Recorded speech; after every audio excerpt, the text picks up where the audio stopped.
Hey, how's it going, folks? I know you guys don't like this noise background because of driving. It's not the best. I don't have background noise cancellation, so I do apologize that. But I will try to speak because sometimes when I drive, I have these ideas. It's great. It drives my motor. Anyways, let's get to the topic. Now, the question with everyone is saying, "Nah, it's not true. This is not true whatsoever." Australia, there was, the government saying, oh, we have unlimited oil, you have secured the oil, blah, blah, blah, blah. We're not securing shit, I'm letting you know. We're securing in a way that probably it runs essential, but not for everyone. That's one thing that they need to brag it out. Now, the oil thing about Australia, apparently it needs to use 90 million oil per day. Whether it's liter or barrel, you guys will figure that one out. You guys can always correct me in that area.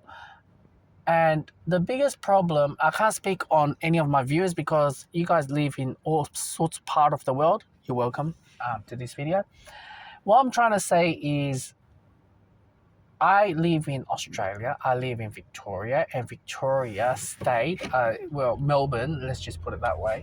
The weather forecast is not really friendly to grow some plants. At least you spend a lot of money on electricity to grow the food.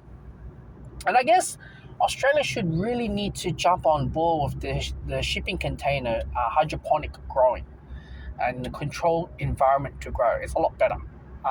If you have more of those around, we are secure. Like I said, I don't know where Coles and Woolworths get all their goods from. I'm pretty sure there'd be something around in the shipping container.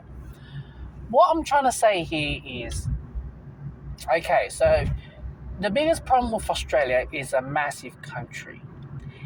It takes more than 90 million barrels or liters petrol per day to run this country, all right? For everyone to run it properly, to everyday use. We have 21 million vehicles. Now, how many of them has 2-3 vehicles in the household?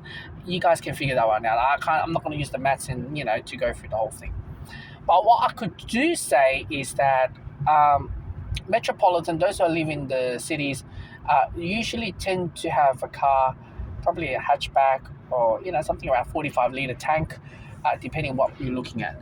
Obviously, the SUV cars is a lot more drinker, whether it's 55 liters or above. I'm not going to get into that topic. There you go. 55 liters. Now,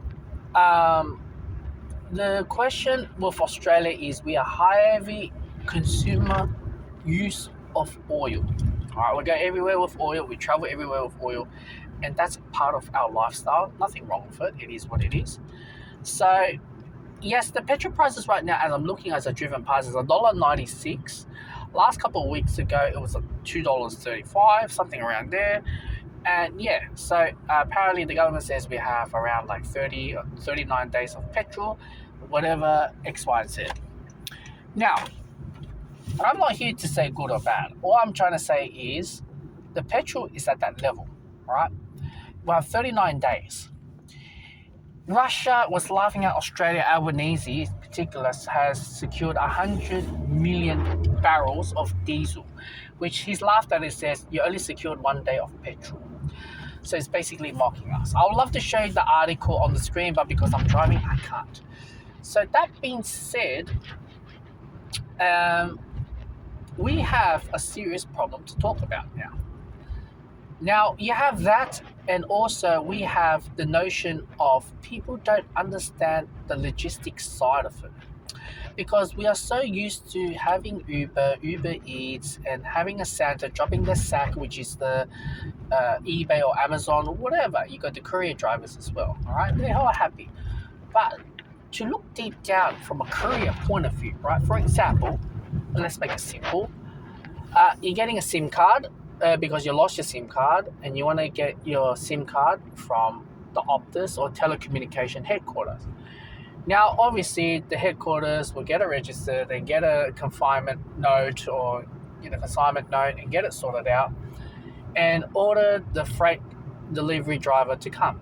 The delivery driver will come and pick up the freight parcel and obviously scan it, and it'll go to business to business to collect the goods before it goes to a freight depot or the ones near the airport. Now you got workers assembling, working around where it goes, which state it goes, which city it goes, but most importantly, which state. All right, which airline? Is it international? Is it a small airline? Whatever, how it is, right? You have all these mails and parcels just going through. Now, once it's that been going through, that's been flying off from that plane. Whether it's Qantas or Jetstar, you name it, I don't care. And then it'll land to whatever the place is. Let's just say in Melbourne, they landed in Tullamarine. Once it's landed in Tullamarine, it will get distributed out to which region of the area that needs to be shipped it out. A big post office truck will load it up and shipped it to whatever that location is. And once that location is sorted, then what will happen essentially is the fact that it will get to the stage where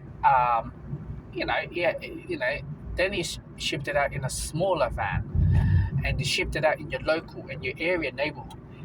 And what happens if you don't attend to your door or nobody's on the door? Then it's going to go back to the depot or to whatever the post area, or goes to the post office.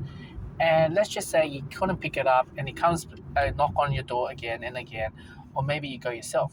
All that requires petrol, all right? And that's just the logistics side. During coronavirus, Australia couldn't manufacture their own toilet paper roll, not because they didn't have the raw ingredients, and it's because of they can make the toilet paper, but they can't make that roll in the middle. They can make the plastic outside, but they can't make the roll in the middle. So it's very, very fragile to look at the whole thing, and that's why I'm so full on ahead about the food and everything like that, whether we have a food shortage or perhaps the food hiking the prices the hell out of it, one way or the other. So when you have like that, it will diminish our savings and diminish our living and our spending as well. And I'm not going to get into topics like, there's another video of like interest rates and cost of living, this and that. I just base on food. Now, the rest, you guys can figure out yourself. And I'm not going to talk about that.